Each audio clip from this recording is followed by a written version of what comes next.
Thank you very, very much for joining us. You know, it's such an honor, such a joy to meet you once again.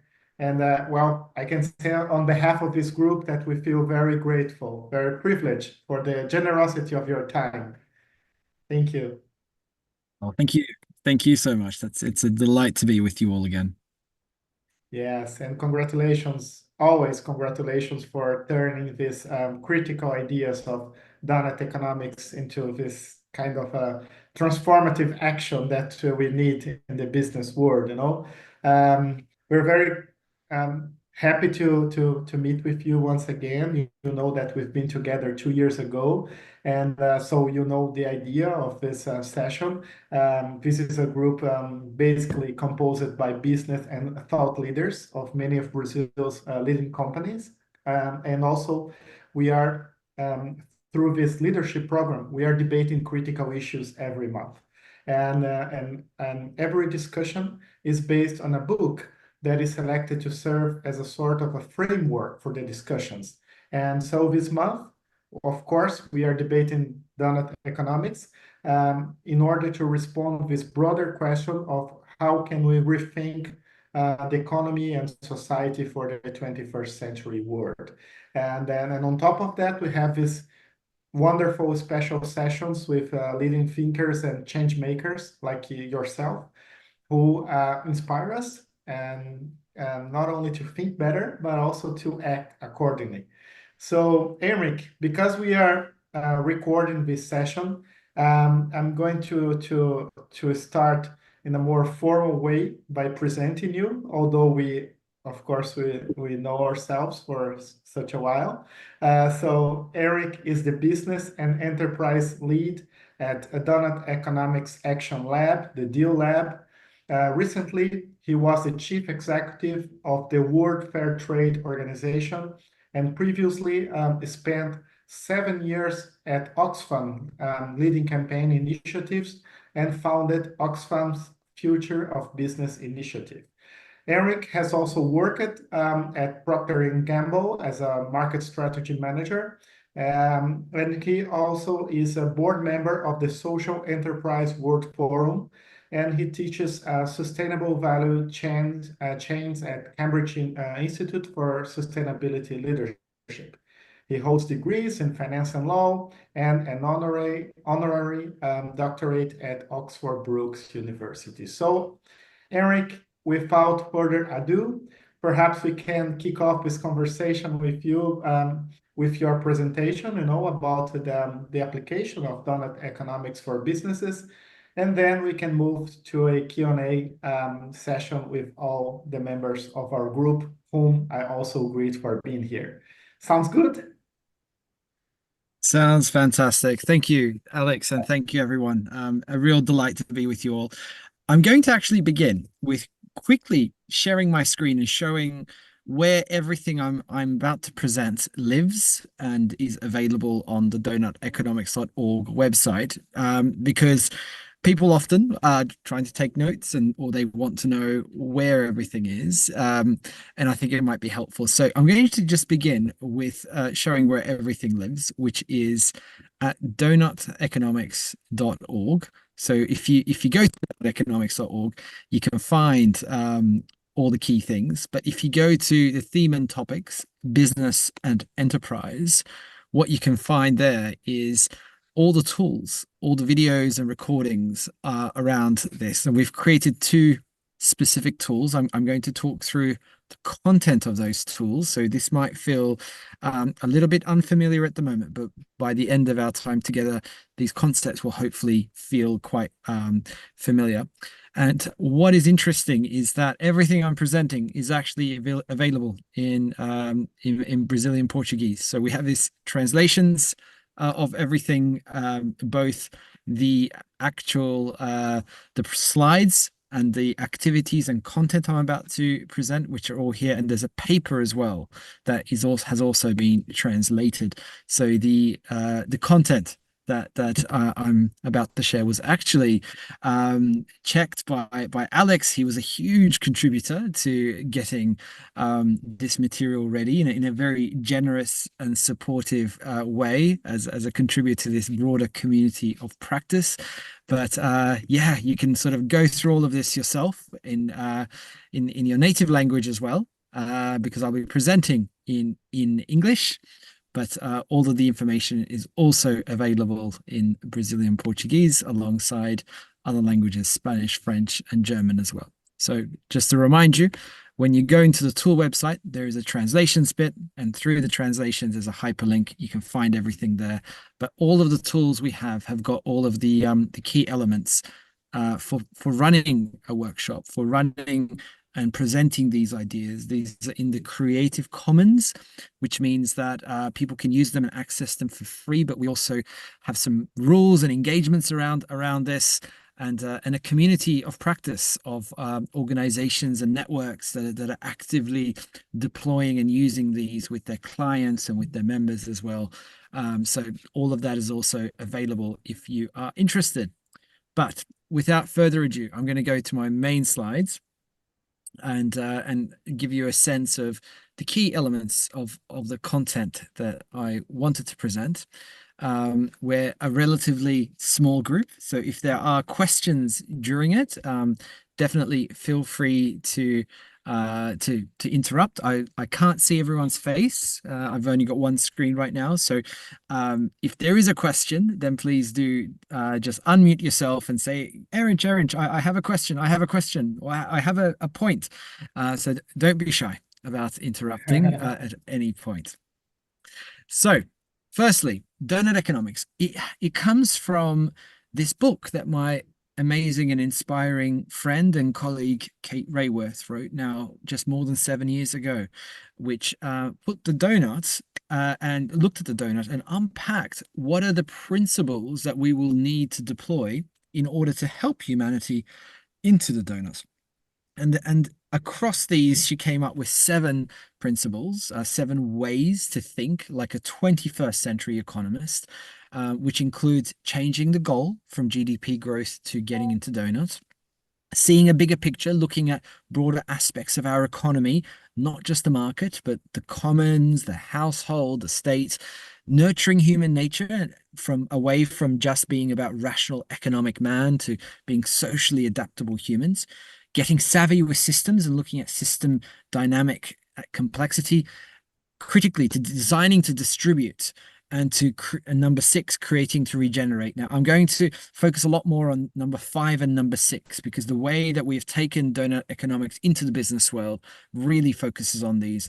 How do we design to distribute and how do we create to regenerate? And the last point there is about being agnostic about growth, of saying that the economy might grow, it might not grow, but actually what matters is, are we achieving the social and ecological goals that are the actual goals of the broader economy? So that's the book, and that's where the ideas I'm about to present will come from. And we have a bit of a community of practice of people, of thousands of people around the world who are now deploying these ideas, putting them into action. Now, we are called Doughnut Economics Action Lab because it's very deliberate that it isn't just about the donuts, it is about doughnut economics. So the 7 ways to think like a 21st century economist that I just showed you briefly. And it's not just about doughnut economics, it's about action, because we're not a think tank, we're not an institute, we are about figuring out how do we unlock action, and we are a lab. So this is experimental, and we recognize that there are a diversity of ways that will need to be invented and will need to evolve and emerge as we work out how the economy and everything within it begins to adapt to the challenges of the 21st century.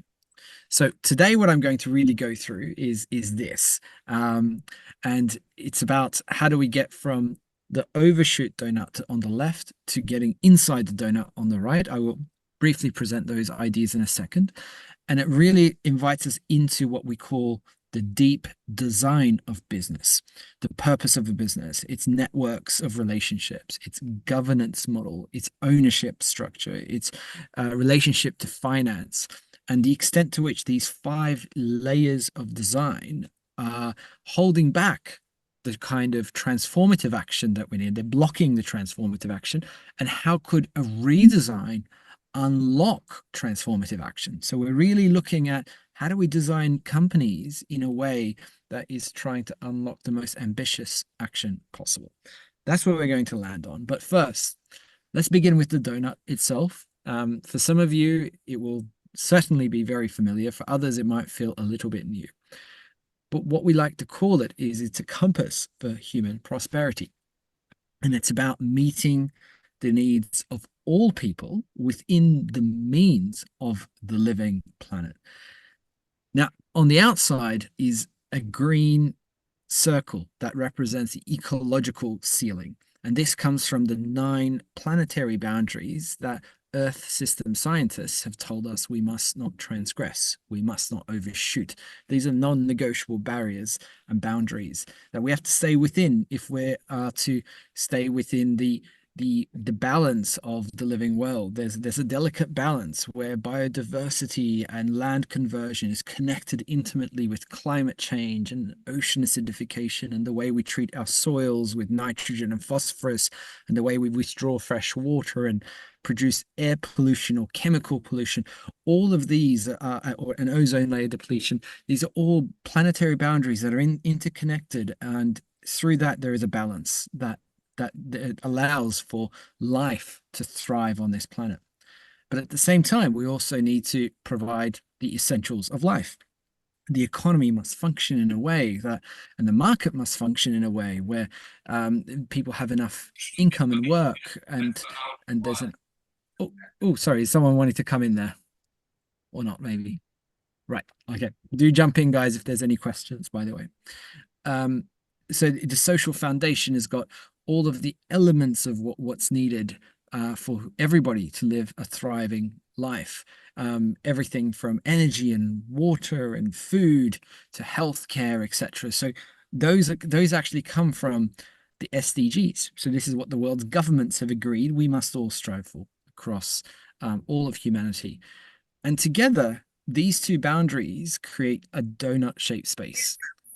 And it's that green space in between the 2 that is that safe and just space for humanity. Now, the reality, as you might have seen from the earlier slide, is that we are actually in overshoot. We are both in overshoot of the planetary boundaries on many of them, and we are falling short on life's essentials for hundreds of millions of people. So there's something broken, and we need to address this. We need to get back into the donut, and we need to transform our economies so that they get into the donut. Of course, business is going to have a very significant role. Business drives so much of what happens, the economic activity that happens, the way that resources are used and directed, the way social benefits are created through markets and business interactions. So the decisions and the designs of companies are going to be central to reversing this trend. Now, at a national level, we're also seeing that there is a picture that emerges. So we know that in the global north, for instance, there is a huge overshoot of their fair share of planetary boundaries. Meanwhile, in the global south, the countries are not actually using their fair share of planetary boundaries, but falling even further short on life's essentials. And no matter who we switch into this, on this slide, I'm connected to multiple countries here. I was born in Turkey. I'm originally from Turkey. We migrated to Australia when I was a child in a working class migrant family. I grew up in Australia. I've lived in the Netherlands. I've worked across Africa and Southeast Asia.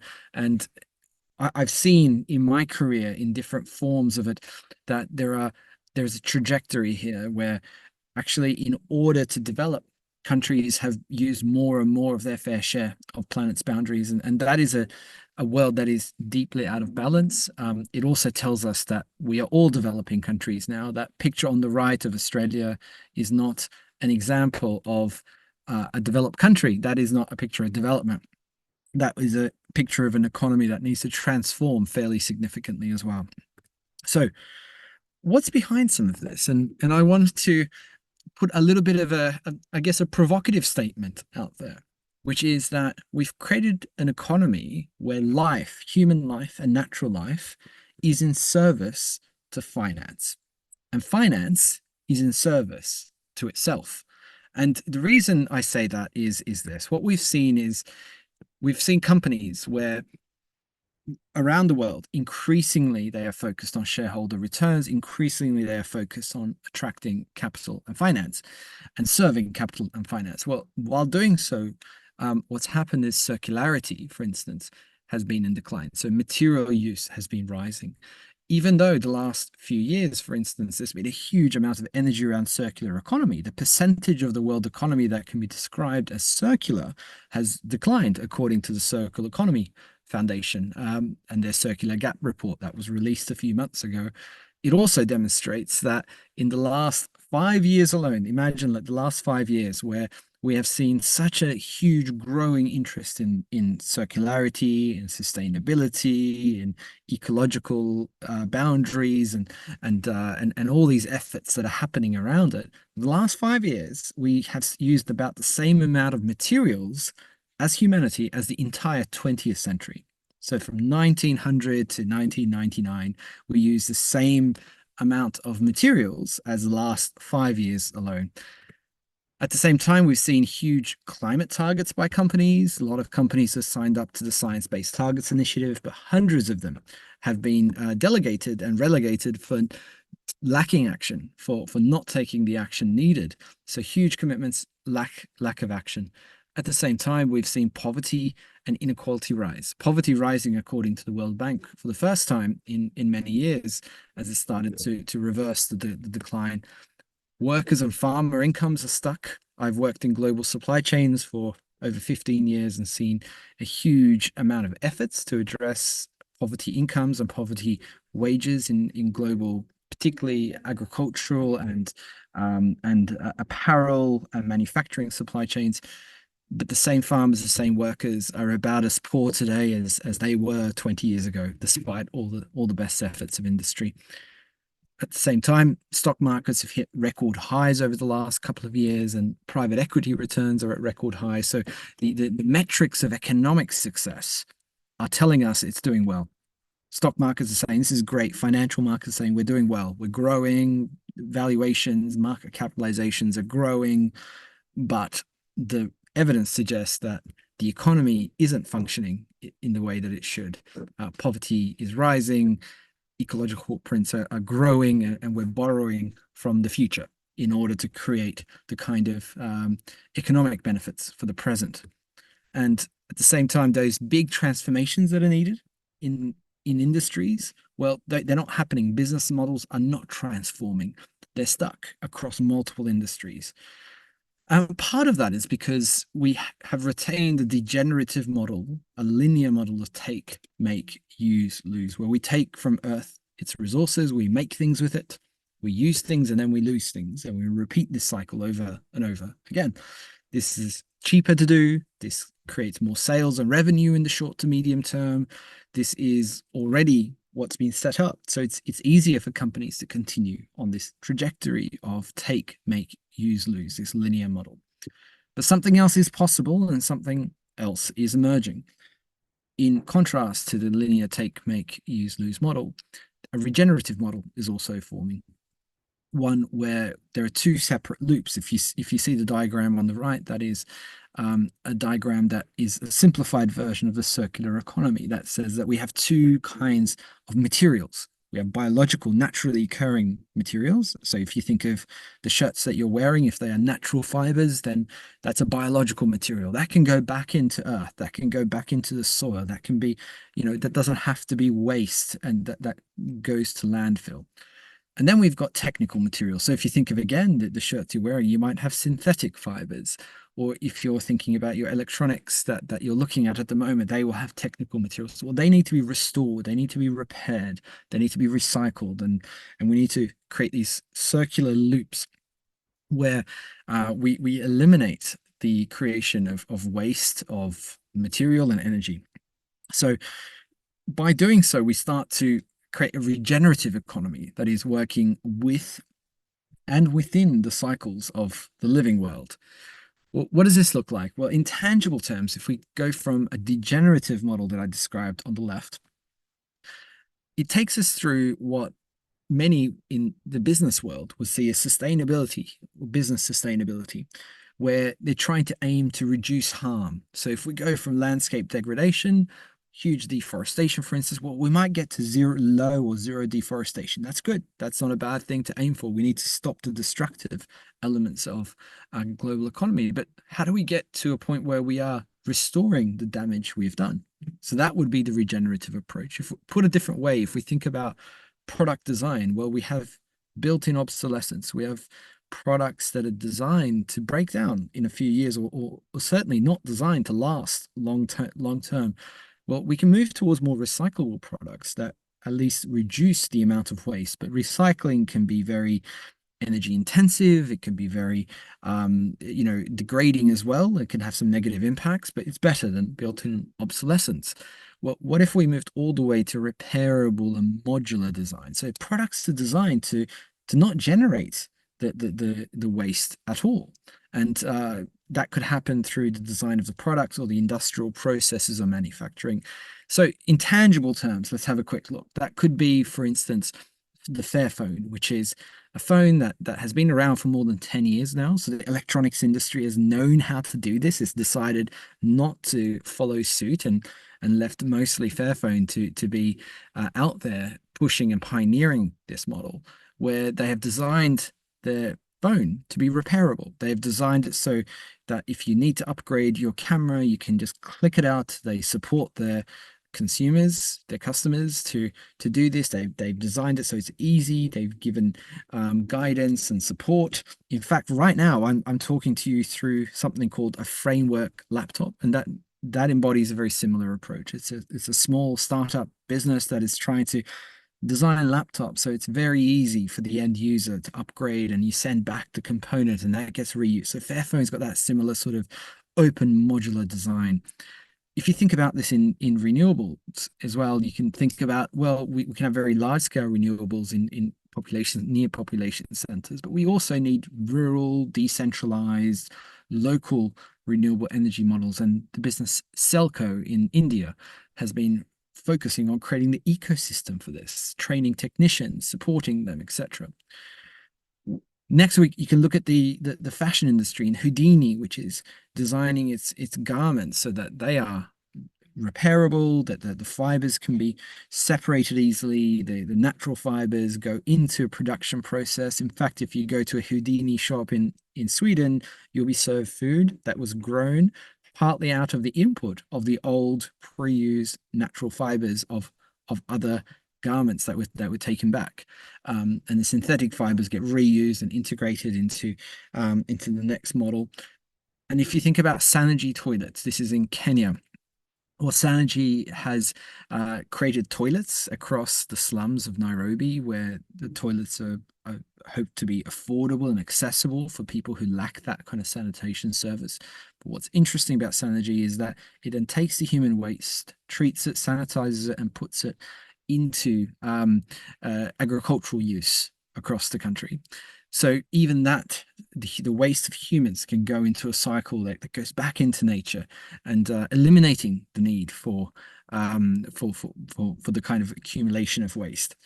So that's the ecologically regenerative way of thinking in terms of the way businesses are deploying this. But of course, there's also the social side. And this is about getting to a socially distributive model that is deliberately designed to share opportunity and value much more equitably with all who co-create that opportunity and value. So if we think about the similar sort of spectrum here, we can go from that divisive economy, for instance, poverty wages, to a living wage, which would be an inclusive model. We're including people at least to a particular level. That's great. But we need to go a bit further, and that's about thinking distributively. And it could be a living wage plus a profit share. So the upside of the business doesn't go all to the investors. It's shared partly with the workers themselves. The example there is of a UK-based company, Waitrose and John Lewis partnership, which are employee owned by nearly 100,000 of their workers indirectly through a trust, employee ownership trust, which is a model that is really spreading fast across the world, in the US and the UK especially. But of course, there's another way, a broader way of thinking about this. The divisive model is one that is like a car traffic jam. It gets us stuck. It means that we can't quite move out of the current situation where we're outside of the donut. And we can think of some solutions, but you can put those if you put those solutions in a broken system, then the bus just gets stuck in the same traffic jam. So we need to design the system and the business models to be distributive by design, and that would be a dedicated public transit system, just as a way to sort of conceptually and in abstract terms to think through this. A few examples from the world of business. There's my friend Johnny Joseph on the top left, who is the CEO of the organization of the business Creative Handicrafts, which exports around the world to many different brands and buyers. And he's appointed by a board, and the board is elected by the workers who co-own their fashion factory. Over 200 workers co-own this factory that is producing garments for sale around the world. And it's deliberately trying to bring in women who are from single-headed households, women who don't have other livelihoods opportunities, training them, investing their profits into bringing them into the workforce, and then having them as long-term employees that co-own their fashion factory. Similar models like Richer Sounds have emerged in the UK, where a private company, a successful retail business, was able to convert into profit-sharing model with its employees. Examples like Fairbnb, which has said we're going to put half of our revenue back into the community and support slow tourism, support sustainable tourism, and ones that have better impacts on local economies. Or examples like Lush, a company that said that, look, we're going to pay a fair share of tax. We're not going to minimize our tax bill. We recognize that actually we benefit from and depend on the services that government provides as well. So all of these are the kinds of examples we're seeing from across the business world. But to make those examples more prevalent and more widespread, we need to go from the current broader model, where life is in service to finance being in service to life. And what could that look like? Well, firstly, it means we're going to need to completely transform entire sectors, whether it's agriculture, which needs to go predominantly from this intensive monocrop agriculture that is depleting soils, that is having huge impacts on biodiversity, towards agroecology, where we're starting to see business, farms and agriculture designed to work within the cycles of the local living world. If we look at, for instance, energy, of course, we need to move towards renewable energy that's affordable. We need to move in the fashion sector, in garments, maybe away from fast fashion and towards slow and fair clothing. And maybe fashion, as we know it, doesn't even exist in the long-term economy, if that economy is within the boundaries of the planet. And the built environments as well need to move from a destructive and unaffordable building to repurposed and eco and accessible building models. All these transformations haven't happened by and large. There are great examples. I've given you some examples where we're starting to see that in fashion or in energy. But at the same time, this is not the left-hand side of this equation is the dominant model across all of these sectors and industries. So how do we get this? How do we get the kind of transformation in the world of business? Well, there are a number of levers for change that need to happen all at once. Yes, we need regulation and we need other forms of public pressure, from, collective worker voice to farmer voice to consumer pressure. We need that sort of broader exertion of public pressure, but we also need enlightened leaders. We need leaders within the business world that can push forward and pioneer and make things happen. We need to set better targets, new targets and metrics. So we need better goals, better ways of measuring social and ecological impacts. And we need to make the business case far more effectively as well, to demonstrate that actually we all have a business case here to pivot industries and our economy in the direction we're going. But to reinforce all of these levers for change and to drive further ambition, Doughnut Economics focuses on transforming the deep design of business. And this is what I began by showing you in the diagram of the purpose, networks, governance, ownership, and finance, the design of companies. Now, the reason we're particularly focused on this is because if we can get the design of companies right, it will help those regulations be more effective. Companies are less likely to lobby against it. They're more likely to work with it. They're more likely to collaborate with trade unions and community groups and support the public pressure. They're also more likely then to open the path of enlightened leadership and not hold it back, not push it away or stamp it out. They're more likely to work with more ambitious targets and to turn the targets into action, where we start to see the sort of transformative strategies and investments that are needed. And lastly, they begin to go beyond the short-term financialized business case to a much more long-term business case that is broader than the financial case. So if we redesign business, we can help unlock further ambition and reinforce these other levers for change. And essentially, at the heart of this is looking at those 5 layers of business and going from the left-hand side, which asks the question, how much value can we extract through this enterprise, to moving towards the right-hand side. How many benefits can we generate through this enterprise? Now, I'm going to give you a few examples from each. The first, if we look at the chocolate business and the cocoa industry more broadly, what we'll see is a domination by mostly profit-driven businesses, where the prices they pay to their suppliers are trapping farmers in poverty, the kind of commitments that they make, the kind of partnerships that they have, and the kind of goals, commercial goals they're setting are driving deforestation, driving poverty, child labor, slave labor. Now, on the right-hand side, we see an example of a purpose-driven business, Tony's Chocolonely, which began in the Netherlands with the goal of creating 100% slave-free as the norm in chocolate. And notice that it's not about itself. It's saying we exist as a business to show that 100% slave-free can become the norm in chocolate. It's about changing their industry more broadly. Now, what Tony's did was not just pursue that as a purpose, but say, look, we're going to pay above the fair trade minimum price. We're going to have long-term commitments with our farmers. We're going to provide support. We're going to track impacts and support them to address them. But at the same time, we're not just going to rely on the goodwill of that practice. We're going to lock that in. So we're going to have a mission log that says that our ownership model has created special guardian shares, these shares that have 0 dividend rights, but they have special governance rights. And those shareholders, which are outside the company, independent experts, can hold the company to account to make sure that it is focused on its mission. So that's purpose. And second is networks. And networks is all about the relationships the company has with different kinds of stakeholders.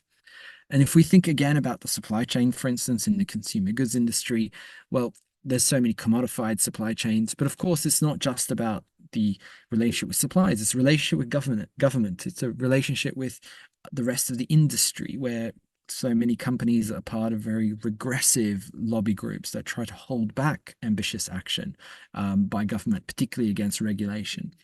And it's about how do we move from that left-hand side of those extractive relationships to the right-hand side of collaborative partnerships. And the example that comes to mind here is El Puente, a business I got to know well in my last job working in the fair trade world, where they import and distribute products from food and farming all the way to garments and homewares across Germany and beyond that in Western Europe. And El Puente has a board which has got representatives from its supply chain on there. So its key suppliers meet every 2 years and they elect a representative for the board of El Puente.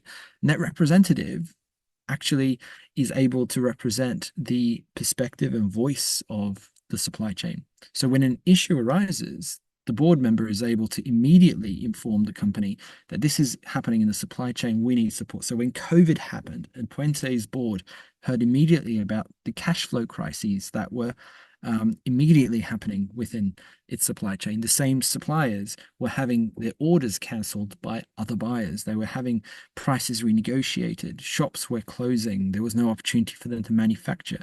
And there was a real chance many will go under as they were in countries where there wasn't social support by the government. There wasn't a safety net for their employees and artisans and farmers either. So El Puente was able to immediately step in because its board had that voice of its supply chain on there. Now there are other stakeholders also represented on the board, but that means a different kind of long-term relationship is possible with those stakeholders. Next is governance, and of course these are overlap because both the first two examples I gave, it's about the purpose, but the governance was a part of it and the ownership was part of it. Tony's Chocolonely's Mission Lock has got particular kind of governance rights for certain kind of share classes. El Puente is similar, co-ownership model with governance rights that span the different networks it's got. And here again, I'm going into governance as a really critical factor, and this is on the right-hand side is an example where governance is serving purpose.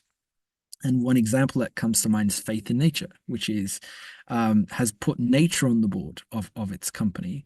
So it's only 1 out of 11 board members, but nature is represented by the organization Lawyers for Nature. And look, Faith in Nature says we're the first company in the world to give nature a voice and a vote, but we don't want to be the last.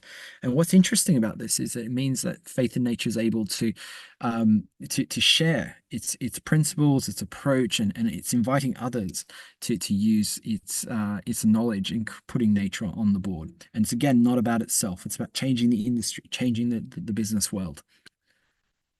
Next is ownership, and ownership transcends so much of what we're talking about. When ownership and governance are married together, and you've got regular share rights, then often those shareholders have got governance rights alongside them, but there are new ways emerging to redesign ownership models. And an example here is of Patagonia that said, look, we're going to take a leaf out of the book. We're going to be inspired by the idea of steward ownership. And what steward ownership does is to say we need to create different share classes that have got different rights. And what Patagonia did is it said we're going to create one kind of share which holds all of the voting rights of the company, but none of the dividend rights. And we're going to create a different share that has all the dividend rights, but none of the voting rights. And by separating power and money, by separating the voting and dividend rights, it was able to protect the purpose of the company in a new way.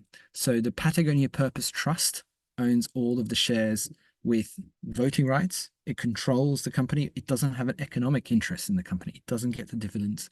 The Holdfast Collective is an ecological NGO that gets all of the dividends, all the surplus, but cannot influence the company to increase its profits. Whatever's left over, it goes to the Holdfast Collective. It becomes a much more resilient model. And steward ownership has been deployed by companies across Europe, including companies like Bosch, companies like Ecosia, Share Tribe, Einhorn. There are many that have proven successful and in fact proven to be far more resilient because there's a higher degree of reinvestment into the company through this model. And last is finance, and it's the relationship with finance and what finance expects and demands of a company.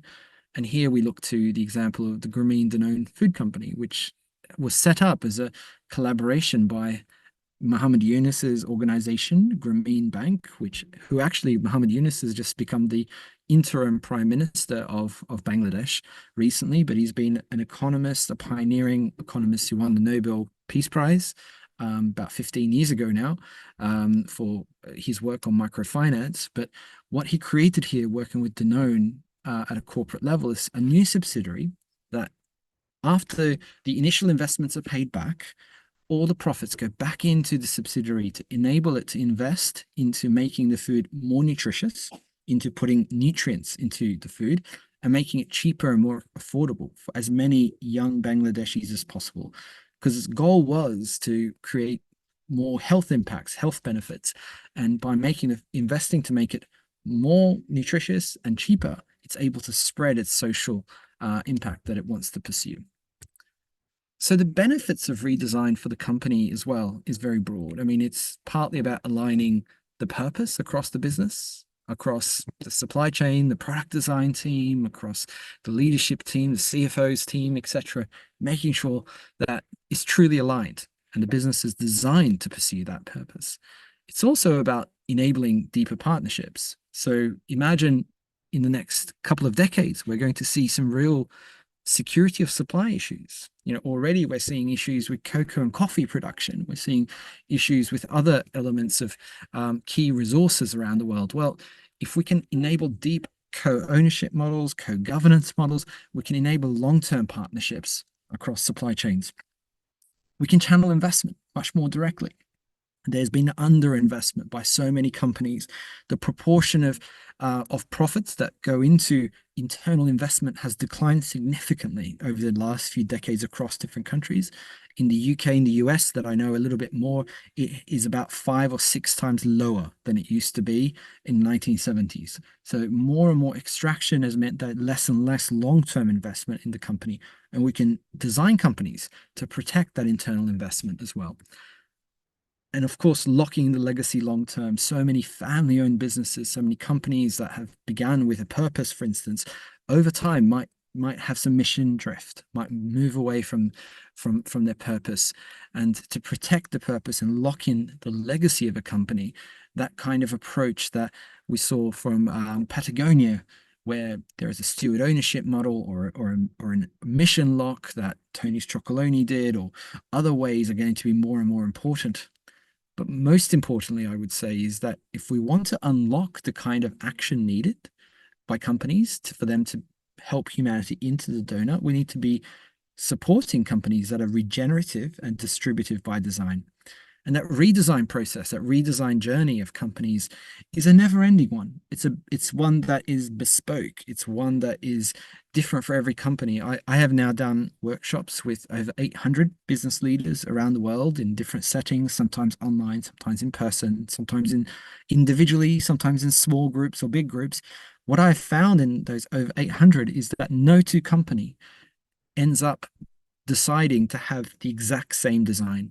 Some will say, look, I have a very particular kind of financial need or capital need. I need to bring in investors in a particular way, but I have a particular impact on this community or on that ecological issue.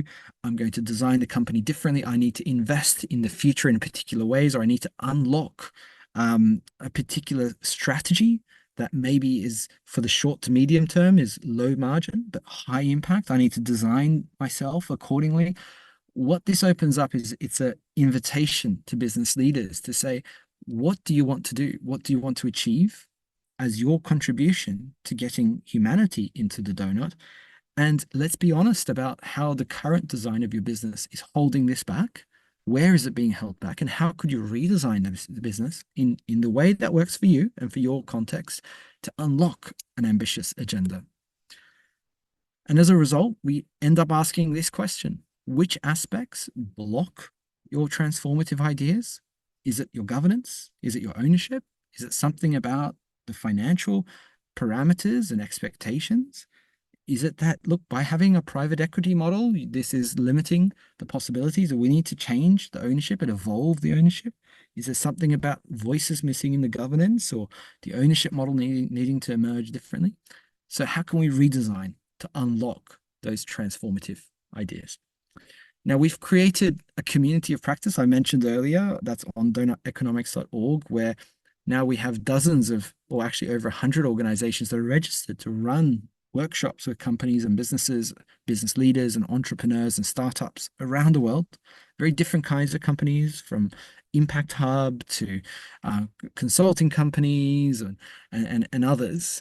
And we also have got tools that are in the Creative Commons. So these are, any company can take the tool, run a workshop that we have created all of the materials for them to explore these questions, and they can very much explore this internally, openly with themselves. If there's a consultancy or a network that wants to use it with other businesses, we have a process for them to register in order to incorporate this into using it with other companies.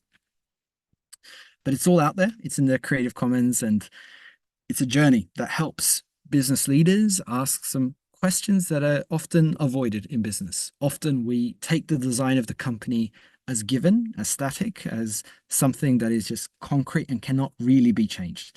And what I have found is that actually it is possible to change no matter what company you are. It is possible to evolve the deep design of any company. And we think that this is an approach that helps to open the way and unlock ambition and potential for businesses. So I will stop there, and I look forward to hearing what you all think of some of these ideas that I've presented. Wow, that was wonderful. Thank you so much, Enric. I'm an enthusiast of the idea because I really think that we need more responsible companies, that they have a kind of a different mindset, that they assume their share of the responsibility for the whole that we are all part of. And of course, this is not easy to do because it requires a change in a mindset, change in a kind of perception of the role of the company in society. But of course, we have to start from some point, and we need some concrete ideas of what can be done. And one thing that by having conversations with many business leaders that always comes up is that no matter where the person is, he or she can be the CEO of the company, but he or she always tend to feel that they are powerlessness, that there is a systemic thing. Oh, I'm pressured, so I cannot change anything. But of course, it's not overnight, but you can start off perhaps with small initiatives, small things. And I believe that just by getting in contact with new ideas, it can open the space for new insights that can be adopted for companies. So I'm going to hand over to Angela, who coordinates this program with me, and then to Kika for their questions. But before that, I have just one question to kick off here, Enric, which is the following. Do you see cooperatives as an organizational form that would be more likely, to become regenerative and distributive by design? And I ask this because it's really seems not so realistic right now, at least, to expect from publicly held companies, under this strong short-term pressure from investors to become regenerative and distributive. So how do you see this movement of, because in Brazil we have many cooperatives, and we have here, for instance, one which is a financial institution, and it's been quite successful. So how do you see these alternative organizational forms like co-op? Thank you, Alex. I mean, I think the cooperative movement has got within it so many interesting and innovative design ideas, and there are very diverse and different kinds of cooperatives. Some are owned by the members, by the consumers, like usually banks or super retailers. In Europe, there are some countries, their biggest supermarkets are owned by a cooperative, owned by the consumers. In agriculture, we know that in primary production, it's a very common model, especially to aggregate and to play a market facilitation role, and to allow smallholder farmers to share risks and share costs. And there are some new innovations happening in renewable energy. For instance, in Europe, there's a lot of community-owned models that are deploying interesting hybrid cooperative structures. There are even models of cooperatives being used to manage assets. So I know of one example where there is a fiber optic cable, and all the different organizations, including private companies and local NGO and the local government, are members of the cooperative, which is controlling how the asset is being used, and how the asset is being sort of shared between people. So I think there's a lot of interesting innovation happening within the cooperative movement, but it is one idea, and it is one of the older ideas that has been around for a longer period of time, and it has specific things. But what we are encouraging is that You don't have to become a cooperative. You don't have to become even, an asset lock social enterprise. You don't have to necessarily become even a hybrid employee-owned company. There could be lots of different ways that the ownership model evolves over time. And I know in Brazil there's a diversity of business ideas and ways of designing companies that have emerged. There's a really strong social solidarity economy that is not just about cooperatives as well. But the encouragement really is wherever you are, let's not ignore the structural design of the company. It is difficult for publicly listed companies to evolve, but it is possible. It can happen in a subsidiary. It can happen in a small way with a new member of the board that is from a ecological NGO, or and that starts to change the mindset, starts changing. It could that maybe member of the board doesn't even have a voting right. It's an observer seat to just test ideas.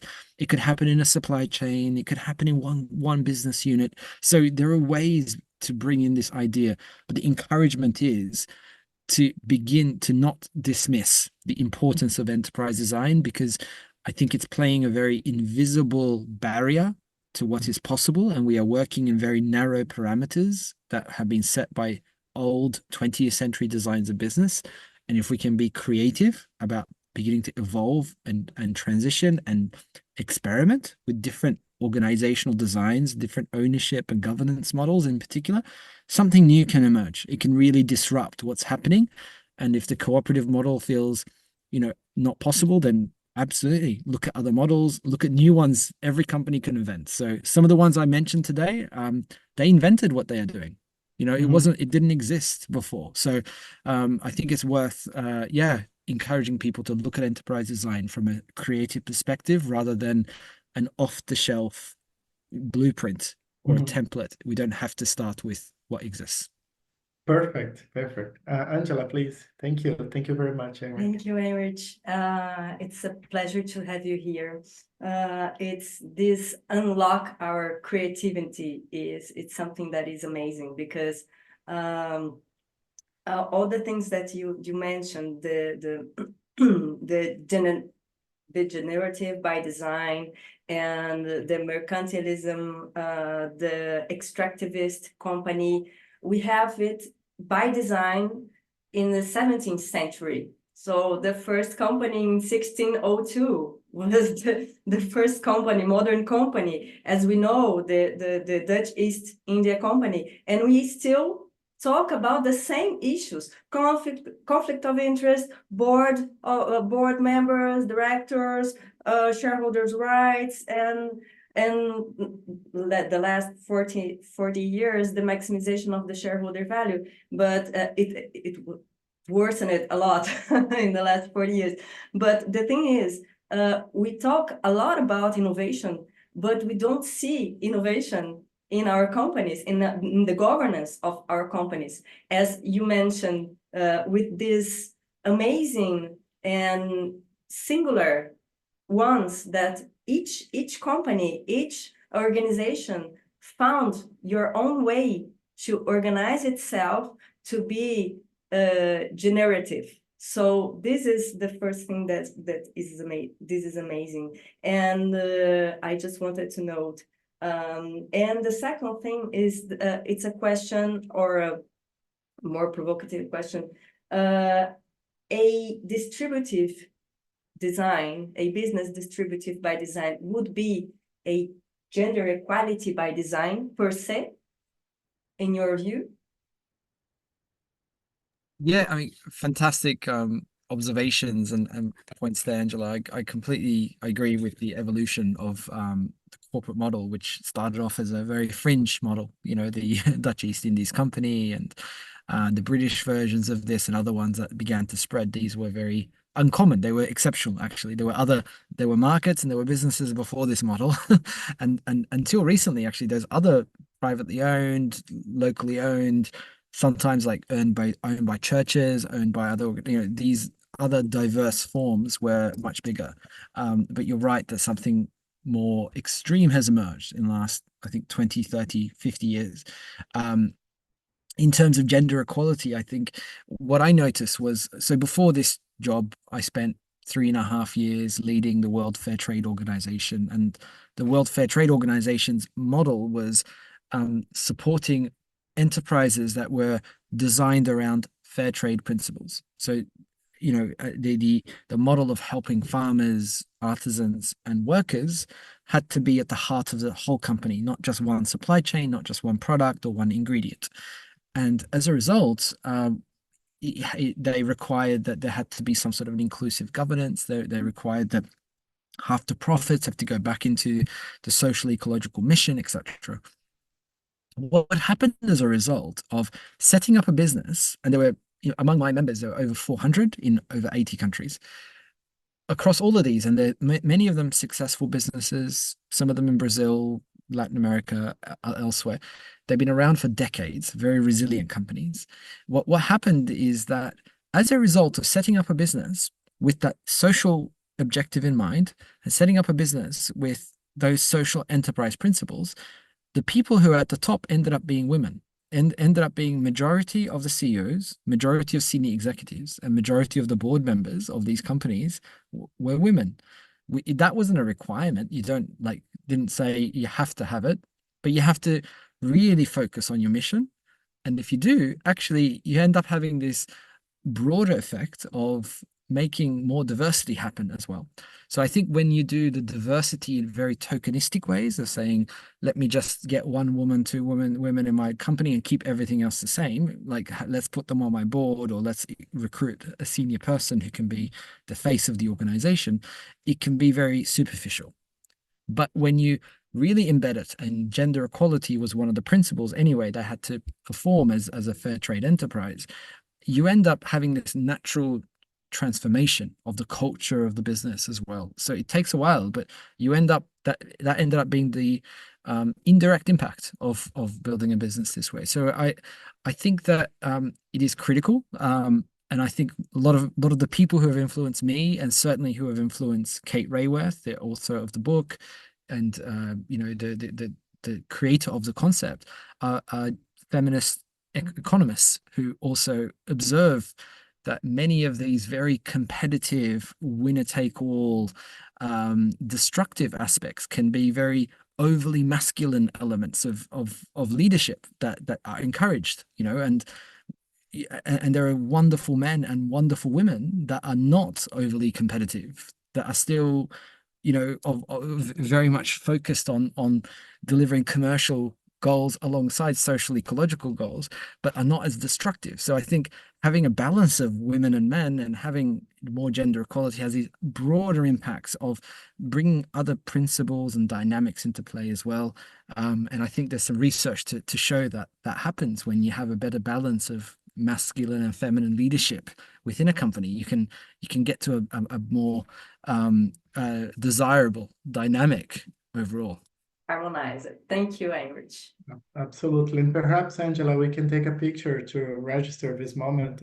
Yeah, of course. Of course.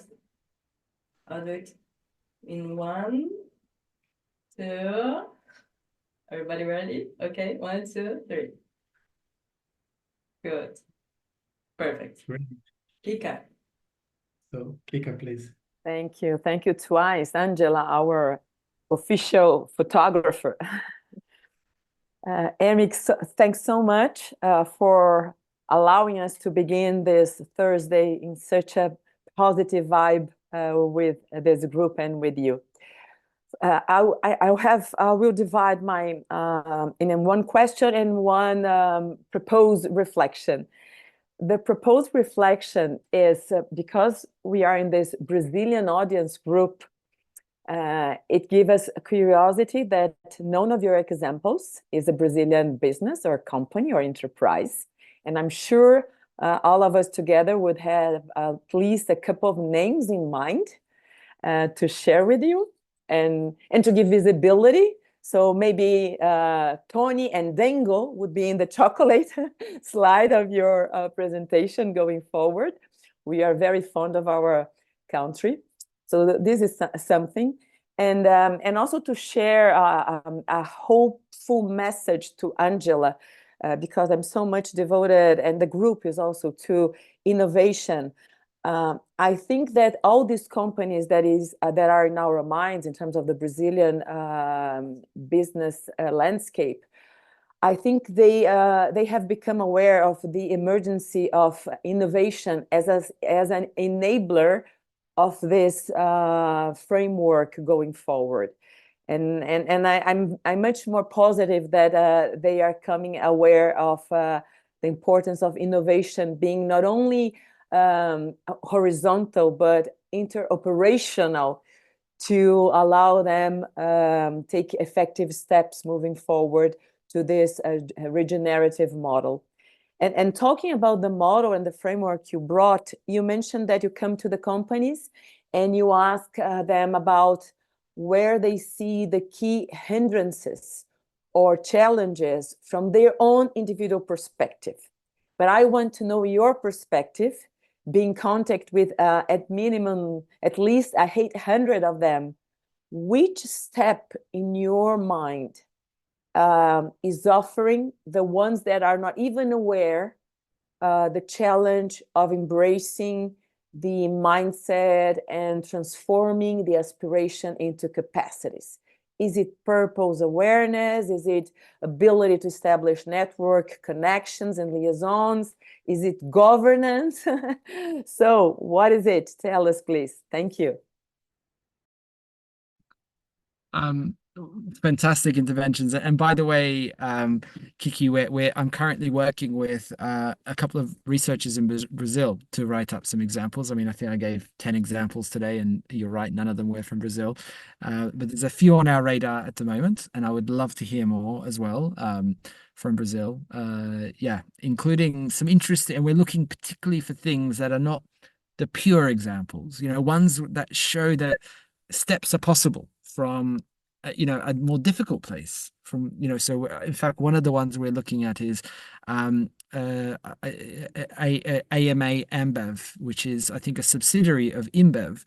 And it's a subsidiary that shows that you can have a model which is a social business that has social objectives and can live within a publicly listed global company, and can live, as something that's based in, I think, Sao Paulo in Brazil. Of course, we're looking at Natura as well, and a few others. So, but it would be wonderful to hear of any local examples. There's a donut group that is also looking at some other smaller examples from Brazil as well. So I think actually, when all is said and done, we will probably have an overrepresentation from Brazil, not an underrepresentation, when we launch our case studies. But thank you. I would love to hear more examples. In terms of what is holding business back, what I have found is that it depends a lot on the capital intensivity of the sector. It depends on the capital needs, because at the heart of what we are proposing here is it really a renegotiation of the relationship between capital and the company, the financiers, the investors, and the company. And we're sort of saying, let's rebalance this a little bit to make a more long-term resilient company possible. And some companies that are, requiring 500 million in injection of finance in order to have a viable business model are in a different position than ones that can grow more organically, or have reached the state of maturity where they don't need big injections of external capital. I mean, they might do it anyway, but if they didn't do it, they would be fine. That the business is stable, it might grow very slowly, or it might not need to grow. But some companies, in order to be viable, need big injections. And so that's one, how capital intensive it is. The other is how strong its commercial proposition is, because even among the more capital intensive ones that need big injections in order to compete and scale, some are in a very strong position. We've had, entrepreneurs and business leaders who were saying, look, we're being pushed towards venture capital by the organizations, the incubators that are supporting us. But actually, we have a very good intellectual property rights. We're in a very strong commercial, like we've invented a new technology.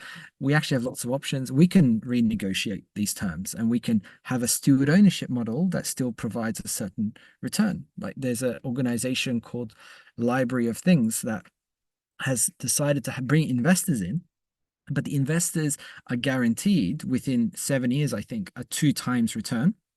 And there is also a cap on the upside of their return. So the bottom is guaranteed and the top is capped. And then that allows them to put the rest of the investment back into their own business to pursue their social and ecological goals.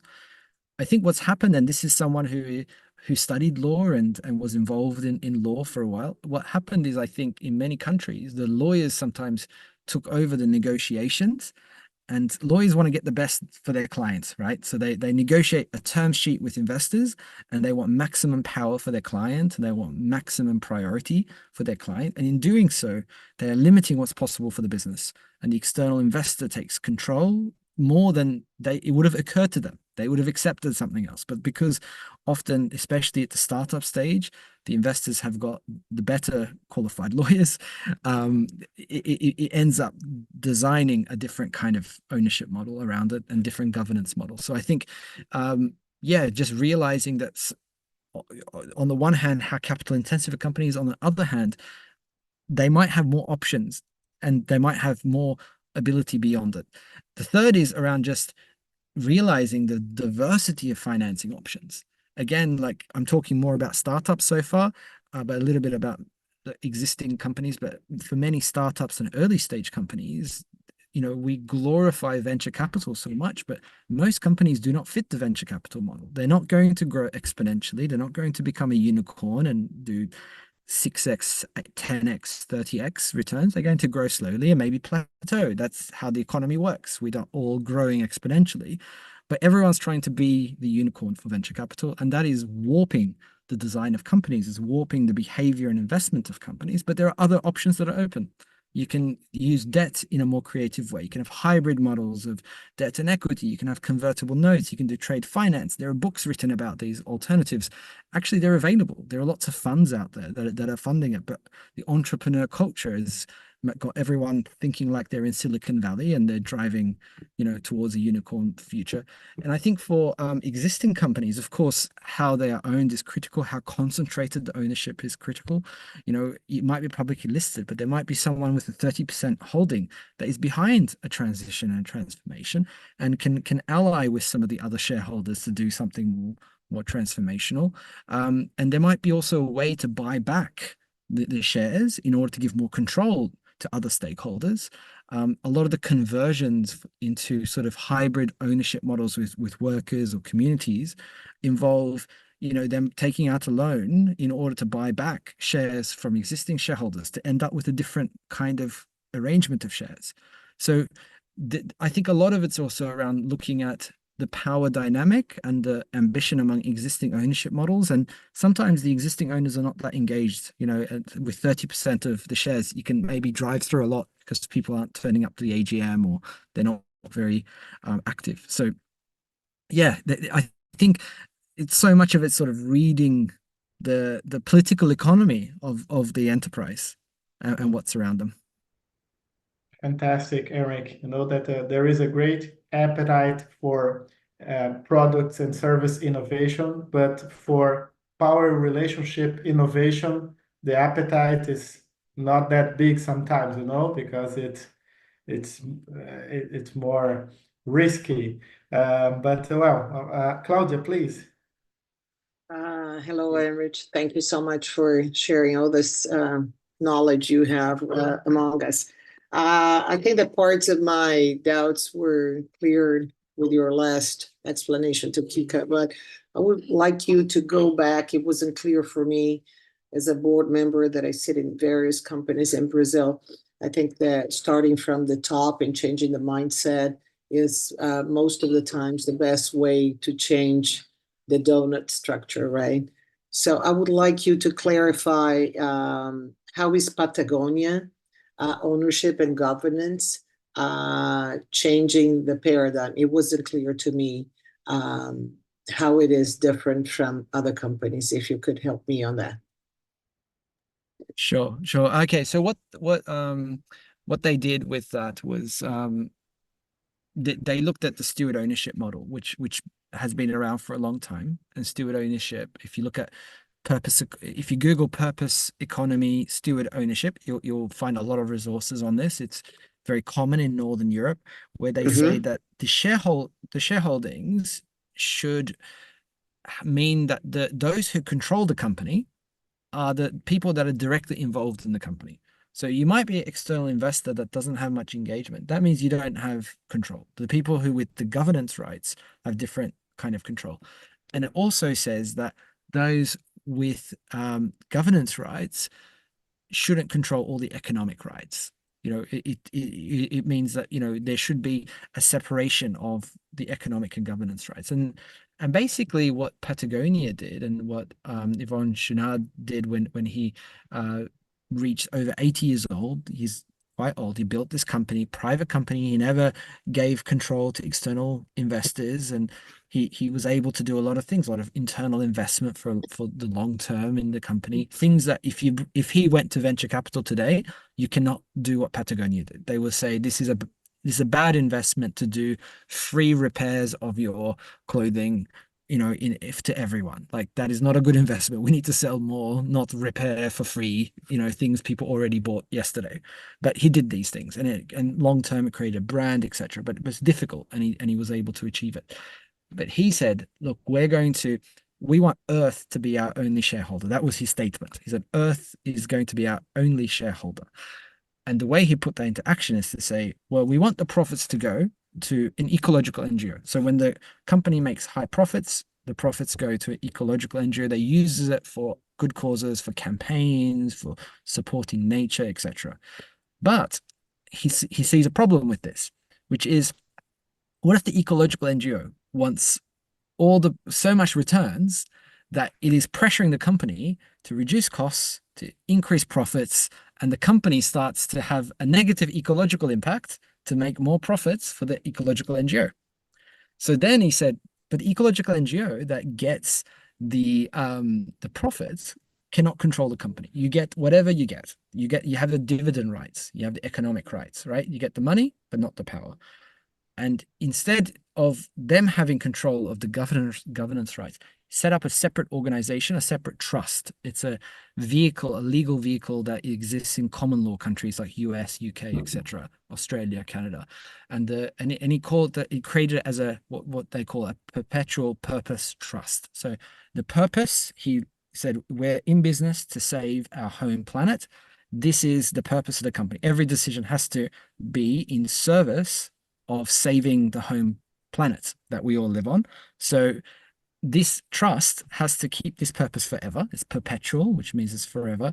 And it controls the dividend rights the voting rights, and it controls the board, and the board controls the CEO. So it has all of the power of the company, but doesn't get any of the money. And this trust is a regulated instrument, which means that the government, you can sue the trust if it's not doing its job. The trust has to do this purpose and use its power for this purpose. And as a result, you end up with this ownership model that has two classes of shares.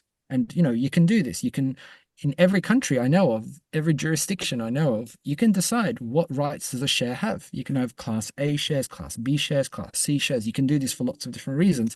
I mean, even Facebook has different class of shares. Mark Zuckerberg has extra voting rights compared to others who own different kinds of shares. Google has got, you can be creative with shares and the rights they have. This has double voting rights, this has triple, this has no voting rights. Whatever dividend we declared, they get it, but they cannot get involved in any big decisions. So he used, I guess, the creative option of this and drew from the examples of many steward-owned companies across Europe that have already done this. And by the way, the German government, not new anymore, but fairly new, the German coalition government is dedicated to creating a new legal form for steward ownership.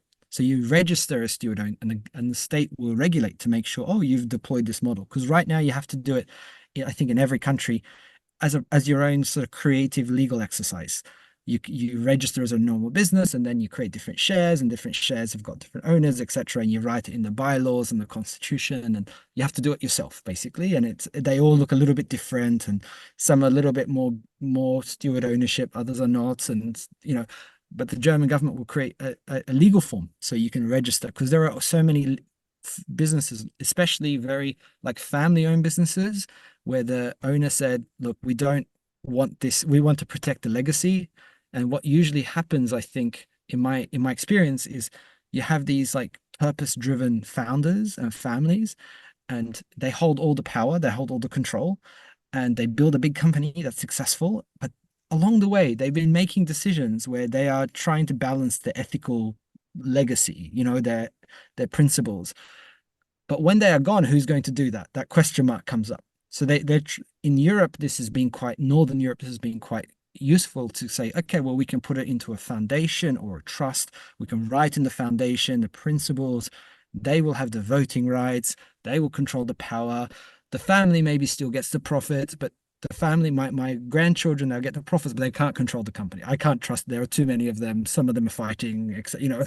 I want to make sure that the purpose is the point. So this model of steward ownership actually is really taking off. It was in the New York Times Magazine. I think it's been sort of featured quite broadly as a ownership structure. Wow, fantastic, Erinch. Do we have time for a last question, Erinch? How are you on time? Is it okay? Okay, so thank you very much Absolutely. for your extra generosity. Patricia, please. Yes, hello. Thank you very much for this. It's really inspiring. But my question goes towards how can we actually transform this into action, especially considering the fact that we have so many companies trying to do a lot or trying to do some change towards ESG. At the same time, because of all this polarization that we see in social media, etc., and the media also, they may be attacked with just greenwashing or something like that. How can we actually make sure that companies will take action, even if it's step by step, and at the same time be sustainable? I just wanted to pick your brain on that, because I think that's one of the big blockers to convincing the shareholders and the executives. Yeah, I mean, you're absolutely right to ask this, Patricia. And in fact, just yesterday, I sort of I had a moment where I felt like I'm gonna every now and again I write like slightly more thoughtful things on LinkedIn, and I put a post where I sort of wanted to acknowledge how difficult this pressure is. I'm meeting these business leaders from everywhere, people that are trying, and I remember meeting them 15 years ago, 10 years ago, when it felt easier. It felt like the premium market was growing and it was going to keep growing forever, for ethical products. The eco efficiencies that we're finding, there was a cost saving by doing this, or look, there's an immediate brand enhancement and that leads immediately to, improved sales. And, it felt like the business case was materializing quicker 10 years ago, maybe, and it feels right. And money was cheaper too, like you could borrow cheaper and you can invest cheaper, and it felt easier. And now interest rates are higher, money's more expensive. The green premium ethical market is saturated. There's a lot of competition in there. If you want ethical chocolate, 10 years ago, there's one or two brands I knew about. They were good. Now there's like 25. I don't know which one to pick, and the market hasn't grown 25 times. It's still similar size. So I wanted to sort of acknowledge that crunch, and at the same time our ambition has gone higher. Like 10 years ago, 15 years ago, we were not talking about being regenerative and circular and inequality, and now post growth and questioning the ideas of the economy more fundamentally. Like the ideas are getting more ambitious while the opportunities are becoming harder. And there's a dichotomy here. Like I think, and I can feel it with sustainability leaders and people who are committed to sustainability in companies, who are feeling like there's a crunch. I don't know how to navigate this. And I think the most important thing, partly, is to be honest about the barriers of saying we need the investment, but we need to do this internally. We need to invest in this to stay relevant and to have a license to operate in the long term. So when we look at the donut, I think two things happen. Some people think, that's nice, I can't imagine how we actually are going to do this.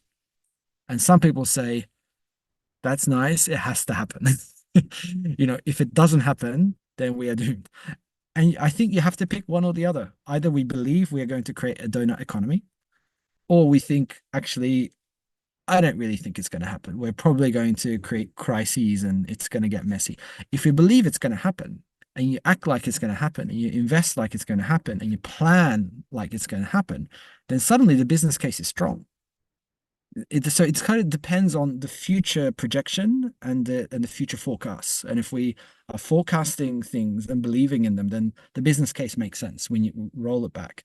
But if you start from today and you think the future will look actually a lot like today, then it becomes harder. So, and the last thing I would say is, let's talk about the deep design of companies, not because it's a magic bullet, not because it's easy to talk about, but because if we don't talk about it, we don't get the structural change. Then we are working with the same outdated 20th century structures, and we are pretending like we can do all of the solutions with this straitjacket on. It's like a special straight. We can't really move. We move a little bit here, a little bit there, but we're a little bit, and then we have to pretend like we have to keep this. We can't. Well, maybe we can take it off a little. Maybe we can wiggle it a little bit, to create a little bit of space. And that's kind of the encouragement I give. Like, talk about small changes made to the board in the subsidiary. Talk about a supplier that is doing something really interesting, or a customer, or a partnership with another company, where like it's a social enterprise. It's got elements of steward ownership. It's got different governance models. So let's talk about the importance of this. And yeah, do let me know. Anyone here, please get in touch with examples from Brazil that are interesting, and from beyond as well, that you come across, because we need to write these up, and we need to tell the story of how different sorts of design of companies enables and unlocks different sorts of strategic actions, that connection between action and design, because design is not an ideological or normative thing.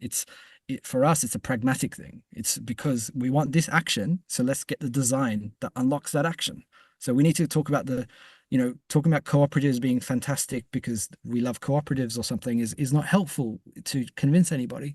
It's helpful because if it unlocks something different, and if it doesn't, then it's not helpful. So let's talk about the design and action connection, and that's what I would love to enlist all of your help with as well. Wow, that's fantastic, Eric. This kind of experimentation, continuous experimentation that can give rise to new ideas, and it keeps popping up new things all over the time. So, Eric, once again, it was such a joy and privilege to be with you. We are here, as you know, trying to foster enlightened leadership. And so it's very, very important for us to have a connection with concrete models, ideas, structures that we can reach out to. And so this is fundamental for us. And I really believe that we're all with a bigger purpose, a joint bigger purpose, which is to increase the consciousness of the business world, so we can have, yes, productive companies, productive business, but within the parameters of our planet, and businesses that that they allow everybody to have, I would say, good relationships with the business, and from the human standpoint, humanized businesses that provide dignity to the people. So thank you once again. Just a personal note, I'm recovering from a very strong flu, so I'm glad that I made it to the end. I was on my bed all the time before our session, so I apologize for the lower energy than usual. But wow, it was amazing for all of us here. So thank you very, very much, Eric.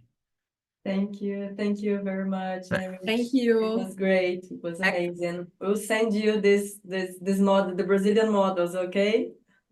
Yes, and we'll be in Please do. touch, huh? Don't forget us. Yes, absolutely, Alex. Likewise, Alex, and hope you feel better soon. Thank you all. It was an Yeah, absolute bye-bye. pleasure to connect with Brazil. Thank you. Thank you. Bye. Bye-bye. Bye. Thank you.